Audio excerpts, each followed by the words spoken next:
कि गहरी नींद में आत्मा की स्टेज क्या होती है। देखो, आत्मा तो चैतन्य है, वो हमेशा एक डिवाइन पावर है, परम प्रकाश है। वो कभी सोती नहीं है, मगर जो सोता है हमारा शरीर। शरीर के ऊपर जो आवरण स्थूल शरीर के है, सूक्ष्म शरीर के है, कारण शरीर के है, महाकारण शरीर के है, परम महाकारण शरीर के है, वो सभी आवरणों में जब शरीर सो जाता है, कॉन्शियस माइंड जब सो जाता है, मन सो जाता है, तो आत्मा के ऊपर जो सारा आवरण मन का है, अर्ध जागृत मन, ऐसा जो आवरण पड़े हैं आत्मा के ऊपर, मन के आवरण, मन ही माया में फंसा हुआ है। तो जब मन सो जाता है, कॉन्शियस माइंड माना, मन सो जाता है।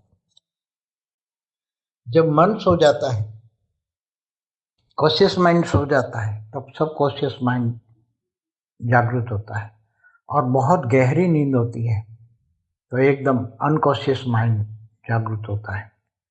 तो मन की बुद्धि के अंदर, तो बुद्धि कहाँ काम करती है? उसी टाइम बुद्धि चली जाती है गहरी नींद में। बुद्धि भी गहरी नींद में, मन भी गहरी नींद में। आत्मा तो चैतन्य है, आत्मा पर उसकी इफेक्ट नहीं होती। आत्मा तो चैतन्य है, मगर उस पर इतने आवरण लगे हैं, आत्मा पर इतने आवरण लगे हैं कि आत्मा अंदर दबी रहती है। ये सभी जो आवरण है, मन के आवरण है, तो गहरी नींद में, एकदम गहरी नींद में जब आत्मा, मन जाता है, मन, आत्मा गहरी नींद में नहीं जाती, मन जाता है। आत्मा के ऊपर मन है, मन के अंदर बुद्धि है, बुद्धि के अंदर संस्कार है।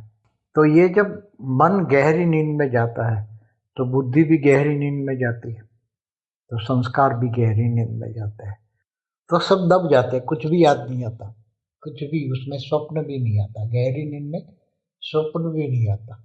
स्वप्न कब आता है वो मैंने बताया हुआ है कि कारण शरीर में जो सब रिकॉर्ड पड़ा है, वो सबकॉन्शियस माइंड, मतलब अर्ध जागृत मन जब होता है, तब वो रिकॉर्ड पड़ा हुआ इमर्ज होकर, रिकॉर्ड में से थोड़ा कुछ इमर्ज होकर स्वप्न के रूप में आता है।